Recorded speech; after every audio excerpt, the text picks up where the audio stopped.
is MLM bad? To answer your question, MLM is good because like in the Direct Selling Association of the Philippines, which I represent, our objective is to encourage entrepreneurship, legitimate business opportunities for every Filipino. This is in line with the thrust of the government through the DTI in encouraging entrepreneurship, especially micro, small, and medium enterprises. But the key important thing is to make sure that when you join the company, you join a legitimate one. Right. I actually want to ask Director about that because he has seen good and bad, the good and the bad, the good, the bad, and the ugly. What have you seen so far? How do you make sure that you join a legit company? And why are some legitimate companies bad? Multi-level marketing, of course, it is good, no? But then when it is used as a means to scam, so it becomes bad. And we run after those scammers because in multi-level marketing, you should be selling a product. And you should be making money because you are able to sell the product. But here, when the emphasis is already on recruitment, and you are no longer selling the product, but you are already selling an investment contract, we run after you because an investment contract is a form of a security, and which under the Securities Regulation Code has to be registered. And normally that's not for the registered. protection of the investors. Right. Sir, what do you have to say to that? Well, just like what Director Aquino mentioned, the objective of any business is to sell products or services. No? And it is exactly the same with direct selling or network marketing. The only difference being in a retail environment, you sell products or services in a fixed location. But with regards to direct selling or network marketing, it is person-to-person selling. But the objective should be to sell products and services to the end user. And as Director Aquino mentioned, it is unfortunate that because of the popularity and attractiveness of the industry, there are many unscrupulous businessmen who use the industry to come up with pyramid scams in the guise of legitimate direct selling and network marketing. I find it also interesting. I mean, when you talk about focusing on the product they're selling and also the legitimacy of the company, but one of the key lines that I've been exposed to that industry as well is that, no, we're not selling you a product. We're actually selling you a system or wealth or whatnot. How do you address that in terms of the kind of practices you try to encourage in DSAP in terms of making sure that they're representing a proper product and a system as well? Okay. With the DSAP, we have what we call the 8-point test to determine whether a company's compensation plan is legitimate or not.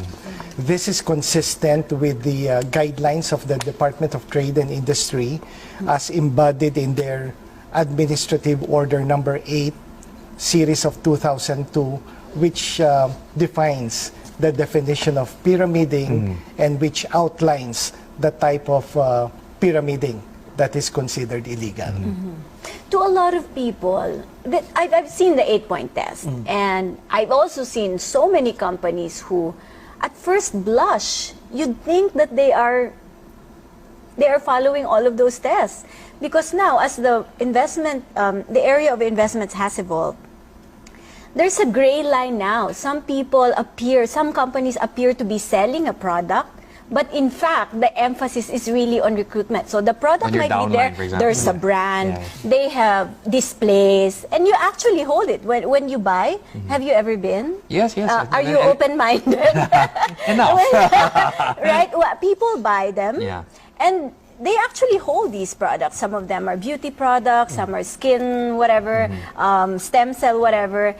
They just store it and focus on recruitment. So people are now confused, sir, despite the 8-point test. There are products, but how do you differentiate the ones that are really scams from the legit ones? Here, there should be a product, and that product, you should be able to use it and not to keep it. Yes.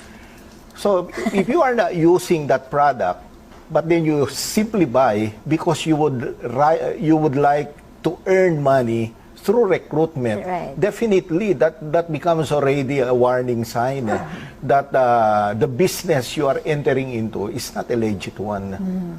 The most important thing with regards to legitimate companies is that commissions or bonuses are paid based on the sale of products or services. Okay. Not on While recruitment? in the case of pyramid scams, people earn primarily from recruitment and through the payment of registration fees by the participants. And the longer very your downline clear. is, right? Right. So that's one of the most important distinguishing point between legitimate and pyramid scams.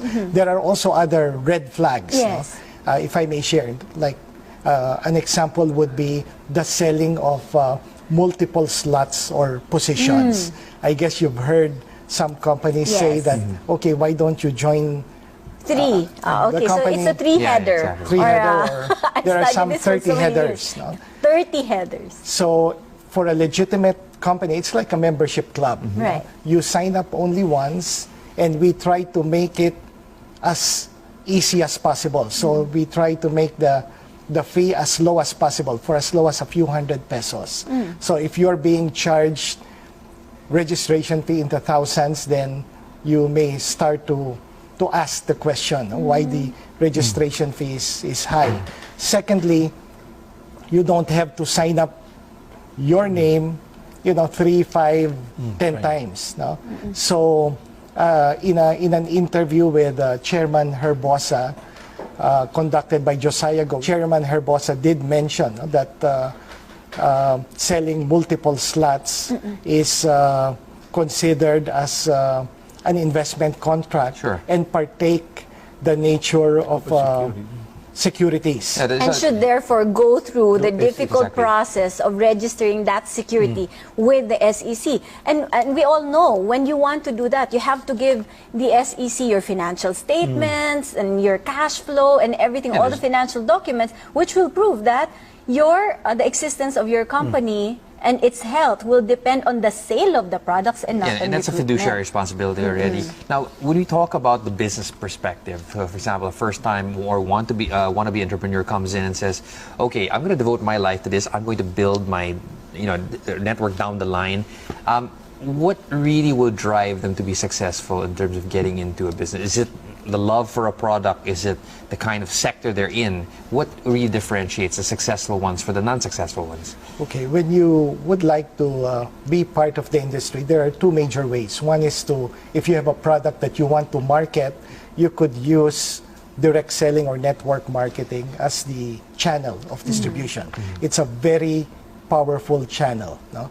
Imagine if you are able to sign up, let's say, 100,000 people in your organization, and you have representatives in each of the 7,000 islands of the Philippines, then imagine you have like 100,000 outlets all over the Philippines, and your reach is all over the country, as opposed to coming up with a retail outlet and having to set up 100,000 stores. No?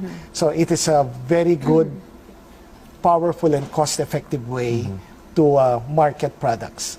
The second option is to join an existing company. No? It's like getting a franchise of the company.